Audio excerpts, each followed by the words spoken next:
Tadi malam memang pasca pengumuman dari inflasi Amerika yang lebih rendah dari ekspektasi ya. Ekspektasinya hanya 7,3%, tapi kenyataannya 7,1% year on year.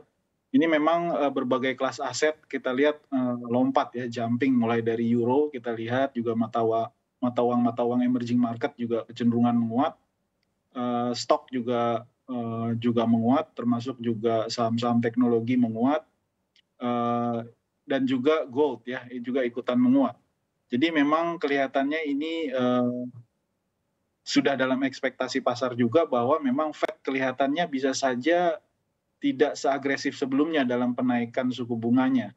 Jadi sebelumnya memang banyak yang berekspektasi Fed akan kembali menaikkan sekitar 75 basis point. Nah ini mungkin bisa lebih rendah ya, bisa ke arah 50 basis point saja kenaikannya. Jadi memang positif buat mata uang emerging market termasuk rupiah ya. Penguatannya cukup lumayan, hari ini bisa ditutup di bawah 15.600.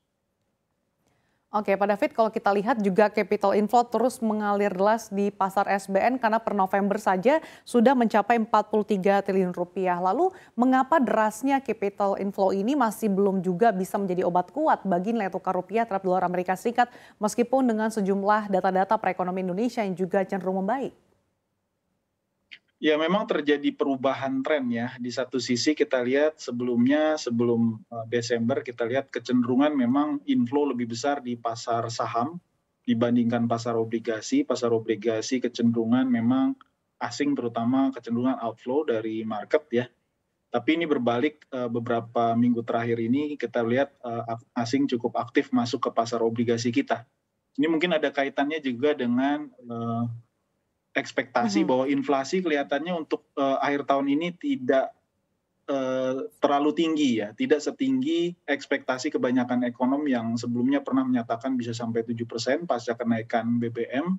Ini kelihatannya bisa di bawah 6%. Nah ini tentunya mengubah ekspektasi investor termasuk investor asing sehingga mereka juga cukup agresif ya akhir-akhir ini masuk ke pasar SBN. Kita lihat yield kecenderungan menurun, yield obligasi di berbagai tenor, dan juga kita lihat rupiah sebenarnya juga cukup terbantu ya, walaupun memang kebutuhan import menjelang akhir tahun ini biasanya secara musiman juga relatif tinggi ya, karena memang di 2 minggu terakhir menjelang penutupan tahun biasanya aktivitas ekonomi menurun, sehingga kebanyakan importir juga akan merealisasi ya pembelian falas untuk kepentingan import ya. Demikian juga untuk kebutuhan-kebutuhan terkait individu juga biasanya menjelang liburan akhir tahun juga ini kecenderungannya meningkat permintaan untuk US dollar. Jadi memang ada perimbangan, tapi yang jelas kita lihat pasca pengumuman Fed tadi malam memang kita terimbas secara positif ya sentimen terhadap rupiah sehingga terjadi penguatan.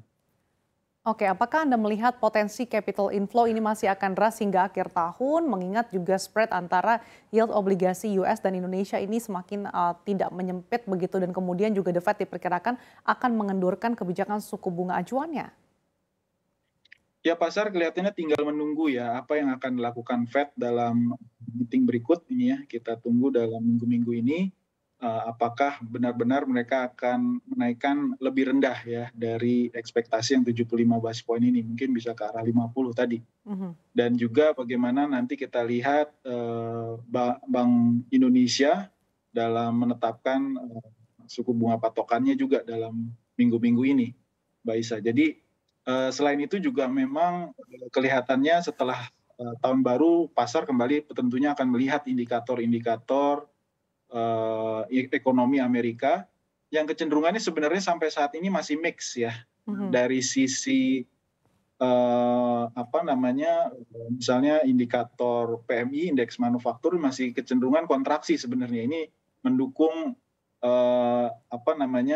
sinyalemen bahwa Fed akan merelaksasi ya kenaikan suku bunganya atau tidak seagresif sebelumnya kebijakan moneter ketatnya. Tapi di sisi lain kita lihat memang indeks misalnya retail index dan juga non farm payroll maupun juga angka pengangguran masih sangat baik ya. Jadi ini membuat juga beberapa kalangan pasar melihat bahwa inflasi ini masih jadi ancaman ke depannya. Jadi mungkin mereda untuk sementara, tapi melihat ekonomi global yang mulai pulih, China Mhm. yang juga mulai membuka diri, dan Amerika juga yang kelihatannya dari sisi tadi non-farm payroll masih sangat baik ya, angka indeks ketenaga kerjaannya masih sangat baik. Ini juga menimbulkan spekulasi juga, dan ini mungkin ketidakpastian ini masih akan kita lihat ya mungkin dalam beberapa minggu ke depan. Oke, Pak David, kalau dari dalam negeri biasanya terkait dengan rilis neraca perdagangan yang sudah surplus ini akan menjadi motor penguatan bagi rupiah yang sudah surplus selama 30 bulan beruntun. Nah, besok akan ada rilis neraca perdagangan. Sejauh apa rilis surplusnya neraca perdagangan ini akan berdampak pada penguatan rupiah? Di satu sisi, besok juga ada Surplus Day yang terkait dengan kenaikan suku bunga acuan sejumlah bank sentral utama. Apakah ini akan menekan pergerakan rupiah atau justru nanti mampu bergerak rebound? Ya, saya mungkin melihat bisa saja kita akan 31 bulan berturut-turut akan mengalami surplus ya. Jadi data terakhir Oktober kita surplus 5,67 billion. Kita expect kemungkinan masih akan sekitar 5 billion lagi ya kita akan surplus Mhm. di bulan November ini ya. Jadi memang kita lihat ada penurunan harga minyak ya, dan ini di sisi lain kita lihat di bulan November ini ada kenaikan harga-harga komoditas yang biasa kita ekspor seperti batu bara itu naik 1,4%, Manoman, CPO juga naik. Sedangkan harga minyak turun ya, minyak kan kebanyakan kita impor. Itu kenapa kita melihat masih berekspektasi bahwa masih akan terjadi surplus di bulan November, dan ini tentunya akan memberikan kembali sentimen positif ya ke market, dan berharap rupiah masih juga ditiup ada angin juga dari sisi sentimen positif dari kemarin pengumuman inflasi Amerika Serikat ya. Jadi kelihatannya dalam jangka pendek ini kelihatannya pergerakan rupiah masih relatif baik dan masih ada kecenderungan muat dalam jangka pendek. Oke, dengan berbagai sentimen positif ditambah lagi dengan sinyal The Fed akan mengendurkan kebijakan suku bunga acuannya, proyeksi Anda terkait dengan rupiah dan juga PDB RI hingga akhir tahun di rentang berapa, Pak David? Ya, kelihatannya untuk rupiah ini masih relatif stabil. Saya pikir ini akan mengikuti tren-tren tahun sebelumnya, di mana volume menjelang akhir tahun akan cukup rendah ya, volume perdagangan falas, karena memang kegiatan ekonomi kecenderungan menurun di minggu-minggu terakhir Desember, dan ini memberikan peluang juga penguatan kelihatannya dalam jangka pendek ini terhadap rupiah. Tapi yang paling penting tentunya kembali saya tekankan stabilitas rupiah itu yang paling penting untuk sektor real ya. Jadi dibandingkan rupiah yang volatile.